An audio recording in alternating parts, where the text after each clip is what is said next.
Shalom, salam damai sejahtera Bapak-bapak, Ibu-ibu, dan saudara-saudara sekalian. Bersyukur kita ketemu lagi di acara Embun Surgawi. Sebelum kita mendengarkan firman Tuhan, mari kita minta pimpinan Roh Kudus terlebih dahulu. Terima kasih Tuhan Yesus atas anugerah-Mu, kami boleh kembali menyampaikan firman Tuhan pada saat ini tentang apa yang harus diserahkan kepada Tuhan. Biarlah Roh-Mu akan menolong hamba-Mu, menolong juga Bapak-bapak, Ibu, dan saudara-saudara sekalian yang diberikan anugerah kesempatan untuk mendengarkan firman Tuhan dan menyimpan dalam hati serta siap untuk melakukannya, bukan dengan kekuatan sendiri tetapi dengan pimpinan Roh Kudus. Hanya dalam nama Yesus hamba-Mu berdoa, amin. Di dalam Amsal pasal 16 ayat yang ketiga, serahkanlah perbuatanmu kepada Tuhan, maka terlaksanalah segala rencanamu. Jikalau ingin kita terlaksana rencana kita, maka kita dalam janji firman Tuhan Amsal 16 ayat 3 ini, kita perlu serahkan perbuatan kita seluruhnya kepada Tuhan. Maka janji Tuhan kita pegang akan terlaksana. Kemudian kita juga perlu menyerahkan tubuh kita sebagai persembahan yang hidup, yang harum, supaya inilah ibadah yang sejati.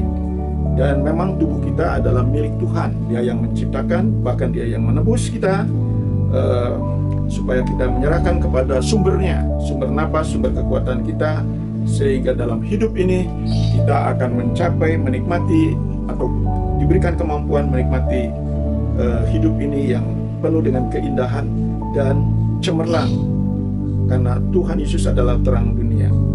Kemudian kita juga perlu menyerahkan kekhawatiran kita, karena ini menjadi penghambat. Kekhawatiran hari esok atau seminggu lagi atau kemudian masa depan kita serahkan. Maka dalam 1 Petrus pasal 5 ayat 7, serahkanlah kekhawatiranmu karena Tuhan yang akan memelihara kita. Juga dalam Mazmur 55 ayat 23 dikatakan bahwa supaya kita tidak goyah.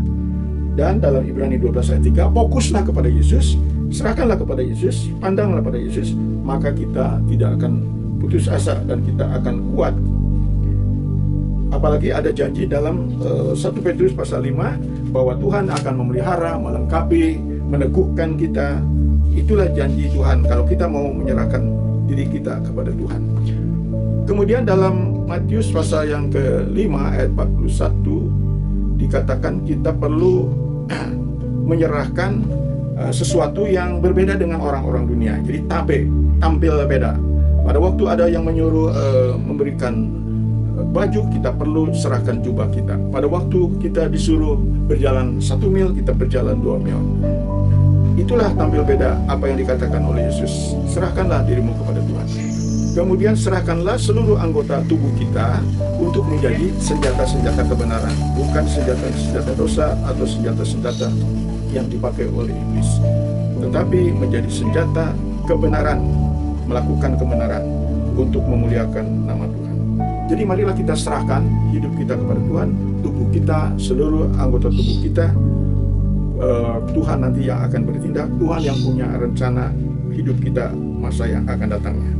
Sebagai contoh yaitu Abraham bahkan rela menyerahkan anaknya. Juga Daud, Paulus menyerahkan diri, kemudian juga menyerahkan segala masalahnya kepada Tuhan sehingga ada jalan keluar. Demikian juga Hana, Ayub, dan banyak contoh yang lain. Sebab itu marilah kita tiru sesuai dengan kitab Yakobus. Marilah kita tiru contoh-contoh dari tokoh-tokoh itu yang mendapatkan kemenangan karena ia mau menyerahkan kepada Tuhan, bukan dengan kuat atau gagah sendiri, tetapi dengan kekuatan Roh Kudus. Kiranya menjadi berkat. Mari kita nikmati lagu Serahkanlah.